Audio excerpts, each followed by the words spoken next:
Hi guys! Yes, I'm in the same exact outfit I was wearing in my last video. That's because it is the same day and I'm recording this video directly after the one I just posted. So today, or same day, we will be talking about arrange your posters.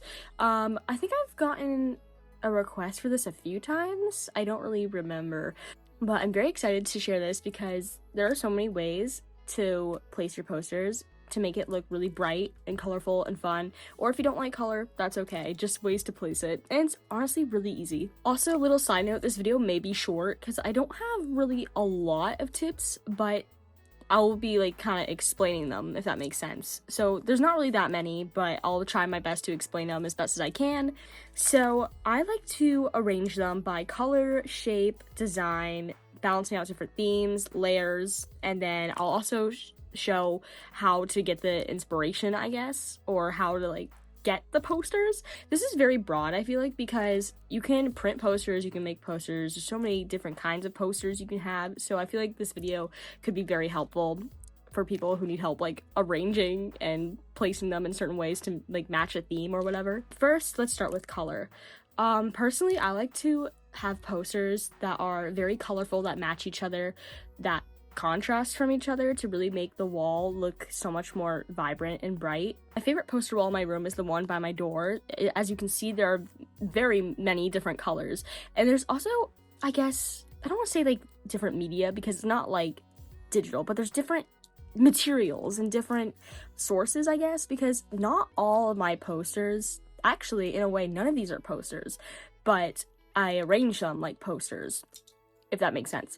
So I like to sort them by the color, so more like rainbows, bright colors like pink, even some black and white ones like this black and white cow one I have, all different shapes and designs as well. So also different shapes of rectangles, and even within the poster there's different patterns, like animal patterns, there's eyes, there's stripes, spirals, flowers, rainbows, there's all different kinds. I like to contrast them to make it pop more, but also tie them together through the color scheme, if that makes sense. But anyways, mentioning before, like different kinds of posters, I like to use packaging from stickers. Sometimes I'll use like the back of a calendar or something. I also use a bunch of Crayola boxes because of all the rainbows and the crayons. I love it, it's so cute. I also use chip bags, so basically trash. And trash is free, technically. Like, just get cute trash, not out of like garbage bins, guys, but like, you know what I mean, like don't waste a lot of like chip bags, like keep like one or something and like put it on your wall to give it more color. Also, balancing out different themes. I don't like covering my wall fully in just art and fully into like wrappers and stuff. You can do whatever you want and what feels right for your room and whatever you like. This is just my personal preference. I like to have a balance of both because I feel like if it's just too much of packaging, I don't know, it's just, I don't like it. But that's just my opinion. And then the next thing is layers. Sometimes, a lot of people like to layer their posters to like kind of stack them a bit. I don't do this that much, but you definitely can. It can look really good. Most of the time, I just kind of leave like a teeny tiny space in between, or like no space. But you can organize that however you feel, however you like. And also just a little note, and hanging up the posters is really easy. For the small ones, I literally just use Scotch tape. Not sponsored. I just like Scotch tape. But I'm sure there's also like different kind, like even stickier like adhesives for like large posters. Oh my gosh, when I first put up my Hello Kitty poster, it kept falling. I'm pretty sure though there's still just tape holding it up, but I needed a lot of tape underneath it. Also, just like a little tip, I'm only gonna use like a little bit of tape because I don't want to waste it. But I don't like put it like, okay, say that my hand is the poster. I don't like put tape like on top. What I do is I kind of just roll it. Wait, I want to make sure you guys can see, but I take both of my fingers on the sticky side and I kind of like roll it, and then I put it on the back so the tape isn't on top of the poster, so it doesn't damage it, and also so it looks better. That's just my opinion. Again, do what feels right, do what you like, but that's just, for me, I think I like it that way because it has more of like a cleaner look.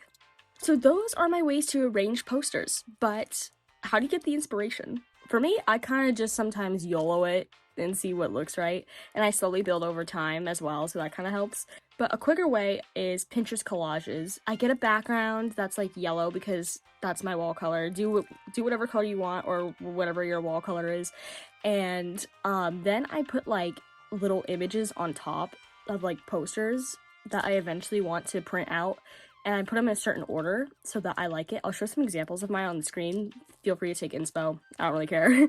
But printing them, you can probably print them out at home if you have colored ink, if you want it to be colorful. If you just want black and white, perfect. It probably will take a lot of ink though. I never did this. That's why I just make all my posters, but I eventually want to print some out at like CVS or something like that. But yeah, speaking of DIYing the posters, that is the best part. Some materials I use are these. I'll put them on the screen to making my posters. Not counting like paper, I just either use like printer paper or like sketchbook paper, if that makes sense. I don't know, paper out of a sketchbook.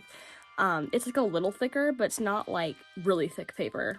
Or sometimes I'll use cardboard and I'll like paint on that. But also I want to make it clear that it's really cheap to make posters and easy. You don't need to like spend a whole lot of money on it.